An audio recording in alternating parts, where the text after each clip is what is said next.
কি কোন অবস্থায় আছে? দেখুন, আমি একটা কথাই বলবো, আমার বাবার এই হলো ফটো, আপনারা দেখে নিন, জুম করে দেখে নিন। 1 মাস আগের ফটো।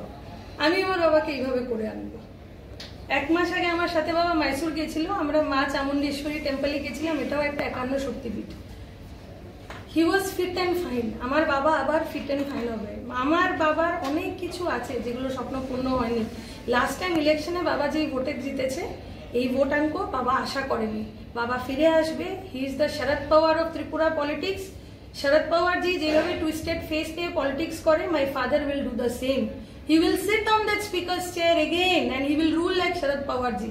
আর আমার অসংখ্য প্রাণের থেকে ধন্যবাদ আমি মানিক শাহ স্যারকে করি। উনি সত্যি আমার বাবার বন্ধু। আমার বাবা বিশ্ববন্ধু নাম তো, উনি একজন রিয়েল বন্ধু পেয়েছে মানিক শাহ স্যার। যেভাবে আমার দ্বিতীয় বাবা হিসাবে উনি পাশে দাঁড়িয়েছে, স্যার না থাকলে আমি কিচ্ছু করতে পারতাম না হলে। So I thank him. আমাদের স্টেট বেস্ট করেছে, কিন্তু to make him a Sharad Pawar I will take him to Bangalore. আমার বাবার ইচ্ছে ছিল অ্যাস্ট্রাসিএমএ হসপিটালে যাওয়ার, আমি ওখানে নিয়ে যাবো and he'll come back like Sharad Pawar. Thank you. আমি ওনার ছেলে, আমি ডক্টর পিএইচডিতে চাকরি করি।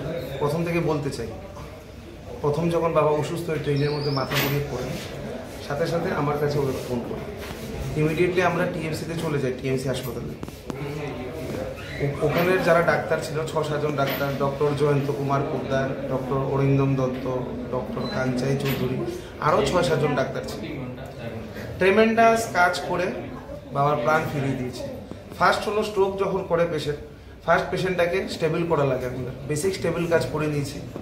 করে দেওয়ার পরে জিবির এমএস স্যার, প্রদীপ ভৌমিক স্যার, কার্ডিওলজি যে আছে ডক্টর রাকেশ দাস, রতনলাল নাথ স্যারের ছেলে আবিরলাল নাথ এবং ডক্টর দেবদত্ত স্যার, সবাই সাথে যোগাযোগ করলাম। আমরা আর্জেন্ট ক্রিনিওটমি অপারেশন করে যেটা ব্লিডিং হয়েছে ওটা বের করে দিচ্ছি।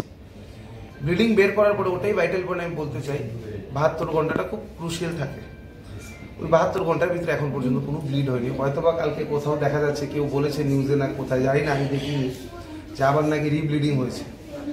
রিব্লিডিং হয়নি, ওটা আগের যে ব্লিডিংটা থাকে, ব্লিডিং তো আর 1 মাসে 2 দিনে 1 দিনে চলে যায় না, ওটা যেতে যেতে 3-4 মাস 6 মাসও সময় লাগে। সিটি স্ক্যান যদি তুমি করে নাও বাবার 3 বছর পর, ওই ব্লিডিং যে হচ্ছে ওটা সাইন থাকবে, কিন্তু ফ্রেশ ব্লিডিং কোথাও হয়নি। ওটা একদম ভুল বিভ্রান্ত করার জন্য বলেছে। আমি ওনার ছেলে হিসেবে বলতে পারি এই কথা। এখন আপনারা কি বলতে চান বলুন, প্রশ্ন থাকলে বলুন। এখন কেমন মানে পরিস্থিতি? এখন পরিস্থিতি খুবই ভালো আছে। ভালো মানে কি, হাঁটছে দৌড়াচ্ছে এটা না, ভালো আছে। মানে ফ্রেশ ব্লিডিং হয়নি, যেটা ভাইটালস থাকে মেনটেন করার দরকার, সব ভালো আছে। রিপোর্ট সব নর্মাল আছে।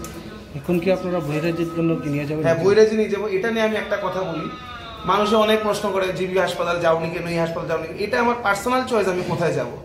Nobody is any interfere. আমার যদি সামর্থ্য থাকে, পয়সা থাকে, ভালো থাকে, আমি ইন্ডিয়াতে না লন্ডনেও নিয়ে যেতে পারি আমার বাবাকে, আমি আমেরিকাও নিয়ে যেতে পারি। কোথায় যাবো কাউকে জিজ্ঞেস করে যাবো নাকি আমি কোথায়? আমার বাবার প্রাণ সবচেয়ে বড়।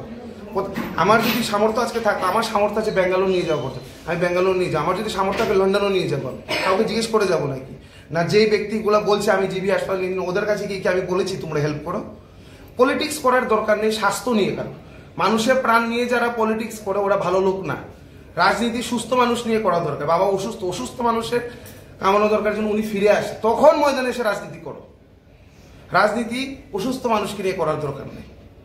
আর মা বাবার চিকিৎসা কোথায় করাবো এটা তো আমার পার্সোনাল ব্যাপার। জিবিতে যাবো, আইএলএস যাবো, টিএমসি যাবো, ওটা আমার ব্যক্তিগত ব্যাপার, ওটাই।